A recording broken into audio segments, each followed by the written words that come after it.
99% of people are not willing to do what it takes to make their dreams come true. The Marines have a saying, everybody wants to go to heaven, but nobody wants to die. The center of bringing any dream into fruition is self-discipline. You know, something as simple as food and eating. It's not about your body as much as it is about your mind. It's getting command of your mind to be able to choose actions that are in your own best interest. Every day we are choosing that's not in our own best interest. So if the world is attacking you and the world wants to fight you and the world's trying to hold you down, so you're gonna kick yourself in the balls? So you're gonna stop yourself from getting what you dream. And I think the word discipline has kind of gotten a bad name. We think about it in terms of punishment. I'm not talking about discipline in that way. I'm talking about discipline in the sense that you forego immediate pleasure for the exchange of long-term self-respect. I believe that self-discipline is the definition of self-love. That when you say that you love yourself, that means that you have behavior towards yourself that is loving. Self-discipline is the center of all material success. You cannot win the war against the world if you can't win the war against your own mind.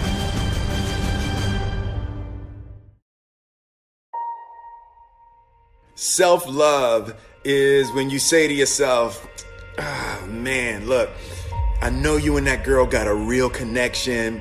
I know y'all vibe, but that's your girl's cousin.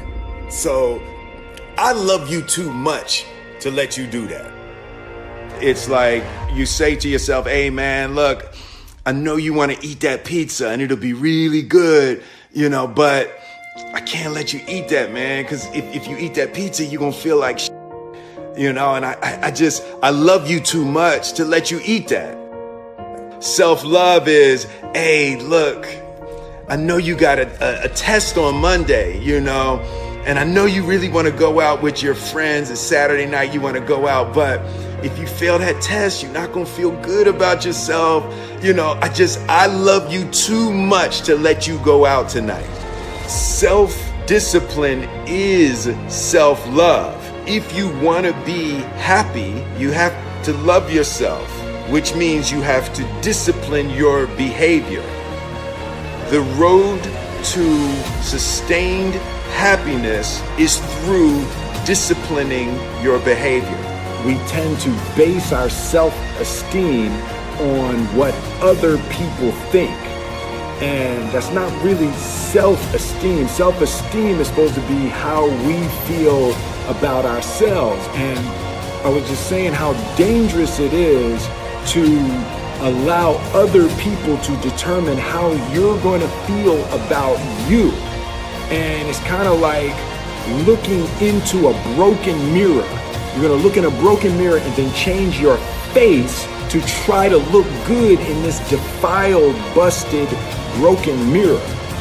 And it just, other people's opinions is a really way to determine how we feel about ourselves.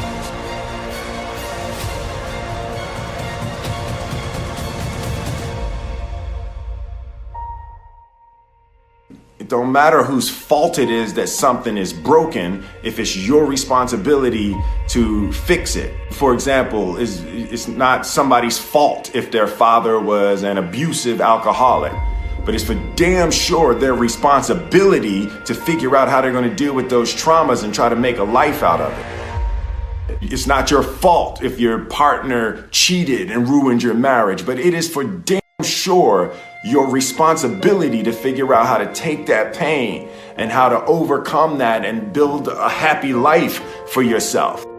Fault and responsibility do not go together. It sucks, but they don't. When something is somebody's fault, We want them to suffer. We want them punished. We want them to pay. And we want it to be their responsibility to fix it. But that's not how it works, especially when it's your heart. Your heart, your life, your happiness is your responsibility and your responsibility alone. As long as we're pointing the finger and stuck in whose fault something is, we're jammed and trapped into victim mode. When you're in victim mode, you are stuck in suffering. The road to power is in taking responsibility.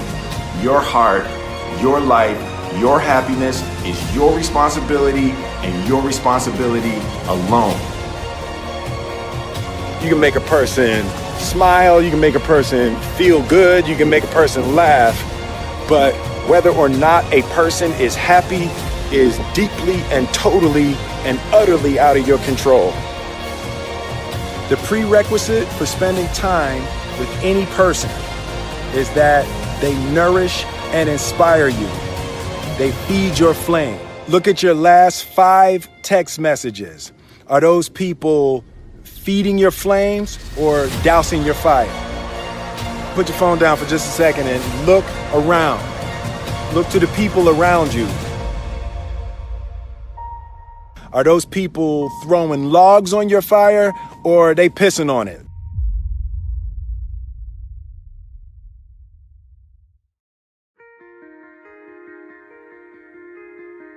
I want my life, I want my work, my family, I want it to mean something. And it's like, if you are not making someone else's life better, then you're wasting your time.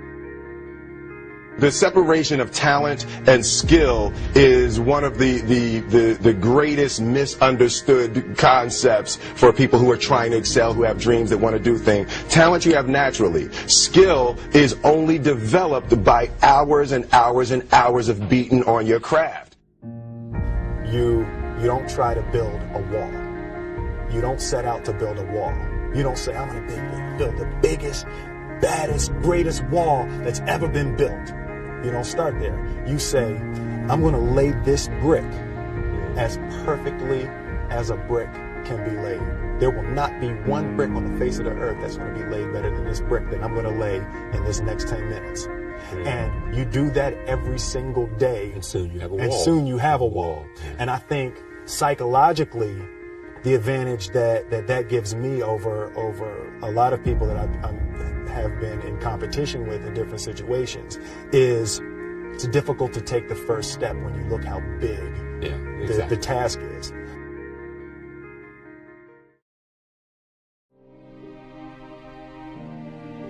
The definition of who I am is very clear to me, and it also redefines who I want to be, in that I know for a fact that I'm stronger than I thought I was.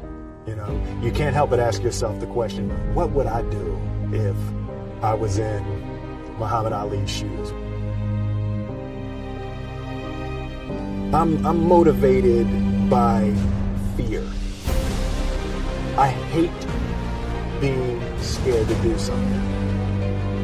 And I think what developed in my early days was the attitude that I started attacking things that I was scared of. Why were you scared in your bed the night before? What do you need that fear for? Just don't go. Why are you scared in your bed 16 hours before you jump? Why are you scared in the car? Why could you not enjoy breakfast? Fear of what? You're nowhere even near the airplane. Everything up to the stepping out, there's actually no reason to be scared. It only just ruins your day. You don't have to jump. And then in that moment, all of a sudden, where you should be terrified is the most blissful experience of your life. And God placed the best things in life on the other side of terror.